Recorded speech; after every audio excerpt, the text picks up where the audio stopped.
want to talk about something I call the hurdle hop series. This is just a series of different jumps and landings that I created years ago, and we've used with a lot of athletes to work on landing, landing with rotation, a lot of balance.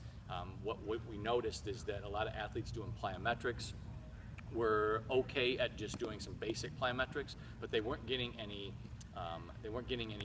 other movements in with it. It was always in a straight line in a perfect world. They were just landing, and when they had to do some turns and land on one leg, they hadn't practiced that. So you can use this as a warm-up.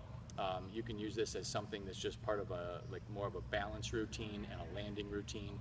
There's a huge injury prevention component to this, so if you are trying to prevent injuries, which you absolutely should be if you're working with athletes, then this can be also part of it.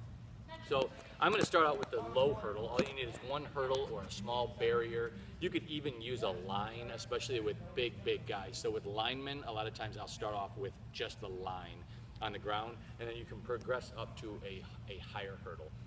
All you're doing is starting on two legs. You're going to jump over the hurdle and then hold the landing on one leg. Make sure that you're really holding it. Stop, put two legs down, and then you jump the other way. Hold it, get that balance, stop, and you're going to go the other way. Generally, we'll go for 6 to 10 reps, so 3 to 5 reps on each leg. You could have a whole group doing this. If you don't have hurdles and you're out on a football field, for example, and you've got the lines, you could have everybody just stand next to a line, tell them to jump up a little bit higher, jump off a two, land, and then just hold it, and then go the other way, and then come back. And so just tell them that if you don't have the hurdles, you're just trying to get up higher each time. If you have the higher hurdles, then you can obviously go higher. So that's just one direction. From there, you stop and take a little bit of a break, and now you can incorporate forward and backward movement, so they can go off a two, jump over, land on one, turn around, and land on the other leg. You can then start off of two legs facing backwards, and now you're going to get a rotation component to it. Generally, you're going to land on the lead leg as you turn, so you're starting on two, you're going to jump off a two, landing on one, holding and landing. You see how I messed it up even, and then you're going to come back the opposite direction and land on one leg. You can switch that up, so you're starting facing forward, and you're going to turn again. You're going to turn, rotate, land on one leg, turn, and come back and rotate and land on one leg. You can start to create different variations of this. You can do simple jumping side to side on one leg. You can do two legs, but adding the rotation component into it with the landings and really focusing on those landings is going to allow your athletes to learn how to balance better, how to land on one leg, because most of the time when they go up and they jump up for a ball, they're not going to be just landing completely stable.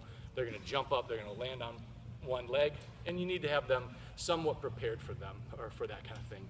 You can also use this with an athlete coming back from an injury, specifically an ankle or knee injury, where they're not feeling completely stable.